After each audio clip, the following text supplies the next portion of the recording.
দিনটা ছিল 31 ডিসেম্বর আর এই দিন ছিল আমাদের বাড়িতে পিকনিক। তো মা ঠান্ডার জন্য যাচ্ছিল না, তাই জন্য আমি আর বাবাই এই অন্ধকার রাস্তা দিয়ে গিয়ে মায়ের জন্য প্রথমেই ফুচকা এনে দিলাম আর নিজেও ফুচকা খেয়ে নিলাম আর কিনেছিলাম পপকর্ন আর মোমো বাড়িতে নিয়ে যাব বলে। ফুচকাটা যেরকম টেস্টি ছিল সেরকমই ঝাল ছিল আর বাড়িতে এসে মোমোটা খাচ্ছিলাম। মোমোটার টেস্ট খুব একটা ভালো না হলেও কিন্তু খিদে পেয়েছিল, তাই খেতে খুবই সুন্দর লাগছিল। আর তারপরে বাবা একটু মাংস কষা রান্না করেছিল, ওটা টেস্ট করলাম। দেন চলে গেলাম একটু হেল্প করতে। এখানে সমস্ত কাটাকুটি রেডি আর এই দেখো এখানে ডান্স হচ্ছে, সবাই ডান্স করছে আর এখানে মা কাঠের জালে মাংস রান্না করছে, দেখেই খুব টেস্টি লাগছে। আর তারপরে আমি আর বাবাই নাগিন নাগিন ডান্স শুরু করে দিলাম।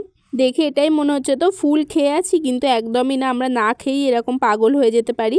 তারপরে ডিনারে ছিল ভাত, বাঁধাকপি, মাছের মাথা দিয়ে ডাল, স্যালাড আর চিকেন আর মিষ্টি। সবকটা রান্নাই খুবই সুন্দর হয়েছিল। আর এই দেখো আর একজন চলে এসছে, এখন নিজে খেতে বসেনি কিন্তু আমাকে বলছে খাইয়ে দে একগাল, কি আর বলবো। আর সবাইকে জানাই হ্যাপি নিউ ইয়ার।